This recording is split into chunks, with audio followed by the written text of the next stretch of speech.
গাঁজা খাই রে হ্যাঁ তোরা গাঁজা খাস একবার যদি ধরা পড়স গাঁজা কিন্তু ঢুকাই দিমু তোরা এ বোরহান সিলেটাস কে কিছে তোর বাবা কোন বাচ্চা জন গাঁজা খাইতেছে নিচে থেকে গম দিয়ে থাকতে পারতাছি না ধীরে ধীরে উপরে উঠলাম আগে ভাবছি কাবেলাগড় ফ্ল্যাটে এখন দেখেছে না ওরা কেউ গাঁজা খায় না এই সাদি কোন মধ্যে গাঁজা খাইতেছে বাবা একবার যদি ধরতে পারি ওর আমি গাঁজা খান দিয়ে দিব এই গাঁজা খাক আর মদ খাক তোর সমস্যা কি বাবা আমার তো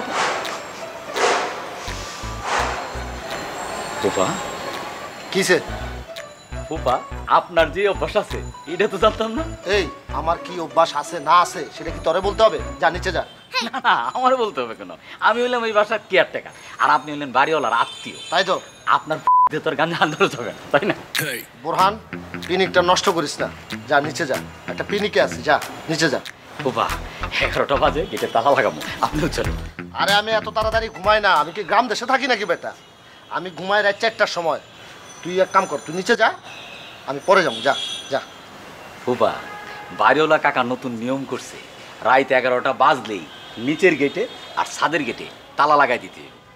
এরপরে যে প্রতি আসো আমি কিন্তু তালা আর খুলব না এই তোর বাড়িওয়ালা কাকা হইলো আমার হুমন্দি আমি বাড়ির অর্ধেক মালিক কথা বোঝা গেছে তুই এখন নিচে যা নিচের তালাটা লাগাই দে আর উপরের তালাটা আমি যাওয়ার সময় লাগাই দেবো যা যা ফুপা এটা তো আমার চাকরি এটা নিয়ম আমি তালা লাগাই যাই আপনি নিচে চলেন ফুপা বোরহান পিনিক কিন্তু বাস করতেছে কইলাম তোরে কিন্তু থাবর তুবর দিয়ে দিতে পারি মারেন ফুপা আপনি তো মারতেই পারেন আমি গরিব মানুষ সামান্য চাকরি করি আপনি হলেন বাড়িওয়ালার আত্মীয় আপনি হয়তো জানেন আমি একটা সময় খুব খারাপ আছিলাম আমি যখন খারাপ আছিলাম তখন আপনার মতো এরকম জুয়েলের সকাল বিকাল আমি 2বার ঠাপাইতাম এই কি কইলি তুই ফুপা যদি বেয়াদবি করে থাকে তাহলে ফুপা মারেন মারেন এ যা যা পিনিকটা নষ্ট করে যা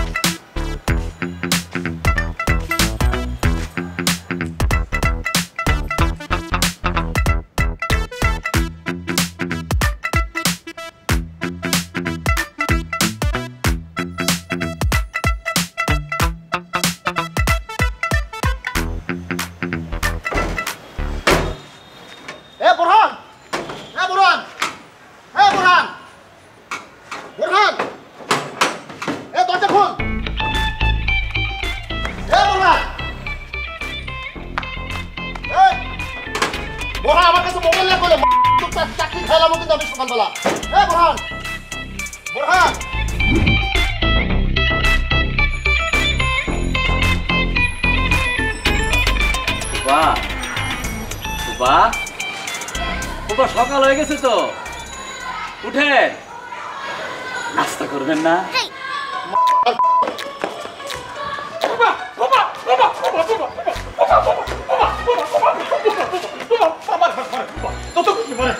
আমি কি করবো আমি তো গরিব আমি তো হুকুমের চাকর তোর এত বড় সাহস তুই ছাদের মধ্যে তালা মেরে দিয়ে আমার থুয়ে চলে গেছস আমি সারা রাত এখানে মশার কামড় খেয়েছি তুই গেছস তুই খুলে দিবি নাকি খুলে দিয়ে গেলে নাকি সারা রাত আমি মশার কামড় খেলাম খুব আমি তো খুলে দিয়েছে কিন্তু নিচে গিয়ে আমি নিজেই তোমার কিছু করবো আমি কি করবো খুব আমার আরো মানে বোরহান তোর কিন্তু মারালাম কইলাম তুই তাকে পাড়া দিয়ে দিছস খুব আমি কি করতে পারি বললাম খুব তোর দেখি কি করি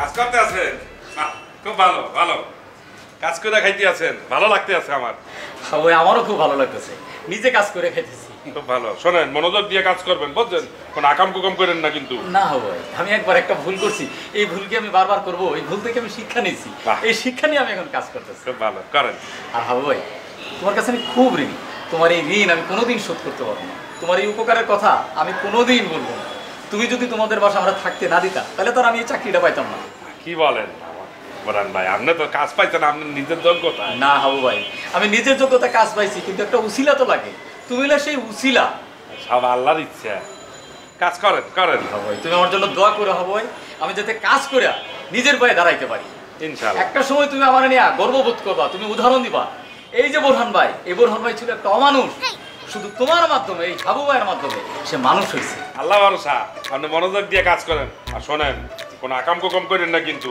আকামকু কম করলে কিন্তু আমাদের মান সম্মানও চলে যাবে, আমনেরও যাইবে, বুঝছেন? হাবু ভাই তুমি আমার উপরে ভরসা রাখতে পারো, আমি যে ভুল একবার করছি এই ভুল আর আমি দ্বিতীয়বার করবো না। হাবু ভাই,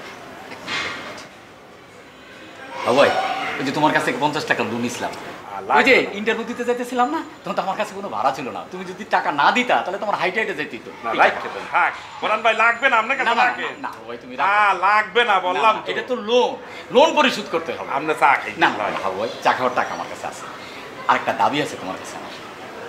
কি দাবি? আমার অনেক দিনের খায়েশ, তোমার একদিন আমি তেহারি খাওয়াবো। আচ্ছা খাওয়ান, আজকে রাতেই চলো। আজকে তো যাবো না, অন্য আরেকদিন যাবো না, সবাই মিলে খামো আনে। না আমি তো সবাই মিলে খাওয়াইতে পারবো না, আমি শুধু তোমারে খাওয়াবো, এটা আমার মনের ইচ্ছা, আমার এটা খায়েশ। আচ্ছা যাবো আনে, অন্য একদিন যাবো আনে, বললাম তো বোরান ভাই আজকে যাই।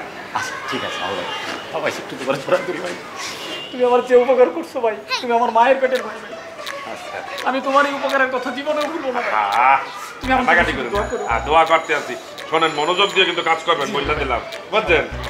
থাকে যাই আমি, হ্যাঁ আল্লাহ হাফেজ। আল্লাহ।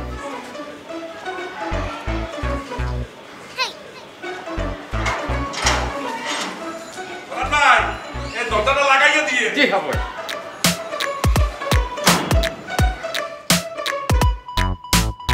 দেখেন একদম ঝকঝকা তকতকা হয়ে গেছে না সবকিছু। আরে কি এর জগজগা তকতকা? ওই চিপাগুলি পরিষ্কার করছো? ঠিক আছে তাহলে গন্ধ হয় কে? কাকি, ওখানে একটা ইন্দুর মরে পড়ে রয়েছে। তো ইন্দুর মরে পড়ে রয়েছে, ওইটা ফালাও যাও। কাকি তো পালাম, মানে এখন যদি বাইর করি তাহলে আপনি আরো বেশি গন্ধ পাবেন, এই কারণে আপনি গেলে তারপর পরিষ্কার করবেন।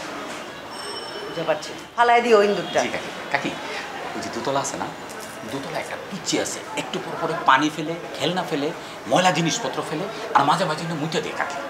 ওই বাচ্চা মানুষ তো বুঝে না। আচ্ছা ওই পিচ্চির মায়েরে আমি বুঝাই কয়ে দিব না। আল্লাহ কাকি আপনি কি কোন, ওই বেটি তো আরো বেশি শয়তান, আমি তো কয়েকদিন কইছি, আমার কথা তো শুনে না। কে বেটি কি করছে? ওই বেটিরে কইলাম আপনার পিচ্ছি বারে বারে মুইতে দেয়, ওই বেটি তো হুম নই না, উল্টা কি করে জানেন, ওই যে মহিলাদের কাপড় চোপড় আছে না, এইটা বারান্দার বাইরের দিকে নাড়ে, আর পুরুষের কাপড় চোপড় নাড়ে ভিতরের দিকে, আর এই যে বদমাস পোলা পানি দিকে আসা যাওয়া করে, আর বারান্দার দিকে হা করে তাকায় থাকে। আমি একদিন খেয়াল করে দেখলাম কিরে এই বদমাস পোলা পানি বারান্দার দিকে তাকায় থাকে কেন, পরে দেখলাম ঘটনা হলো এইটা। বদমাস পোলা পাঞ্চায় থাকুক, তাতে তোমার কি? হ্যাঁ তুমি চাও কে? তোমার চাওয়ানোর দরকার নাই, বুঝছো? জি তুমি খারাপ জিনিসের দিকে চাইবা না, ভালো ভালো জিনিসের দিকে চাই থাকবা, বুঝছো? হ্যাঁ ঠিক আছে। আর উনো ওই যে ছাদে শুতে যাইবা না, বুঝছো?